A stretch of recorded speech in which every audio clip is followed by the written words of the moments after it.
Alors bonjour à tous, cette semaine, comme promis, on se retrouve sur Excel et on va voir un truc super naze et en même temps super cool qu'on appelle les graphiques Sparkline. Alors qu'est-ce que c'est un graphique Sparkline? C'est un espèce de mini graphique où on voit absolument rien, mais ça permet de se la péter grave en soirée et c'est quand même plutôt cool à mettre, hein.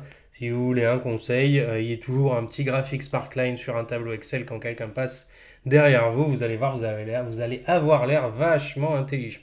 Alors, on démarre tout de suite. Alors, on a un méga tableau avec des super salariés anonymes, hein, ça me rappelle mon ancienne boîte, hein, le petit numéro qui va bien. Et les salariés ont eu des salaires, hein, c'est déjà, bon, déjà ils n'ont pas de nom, on va quand même leur donner un peu d'argent.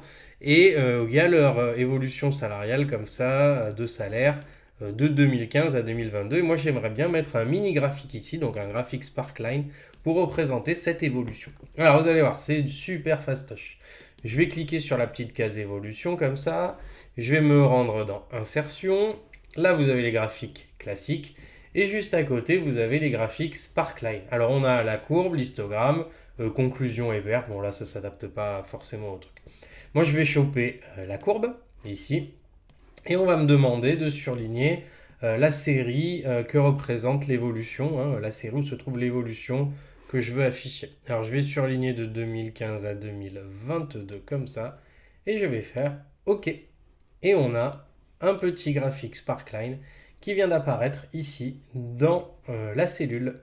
Donc c'est la même chose qu'un graphique, sauf qu'il est limité à la cellule. Alors je peux l'agrandir, hein. Évidemment, si j'agrandis, j'agrandis aussi le graphique Sparkline. Je peux tirer la poignée de recopie, et vous allez voir que il va me faire la même chose. Là, on remarque ici, il y a un salarié, je ne sais pas ce qui s'est passé, ils ont dû lui péter une jambe, il a quelque chose en moins là, parce qu'il lui est arrivé en 2022. Et oui, il y a eu le Covid, et il n'est pas venu. Et du coup, on a ici donc le graphique comme ça. Alors vous avez vu, c'est un groupe, hein. Quand je clique dessus, il y a tout qui est sélectionné.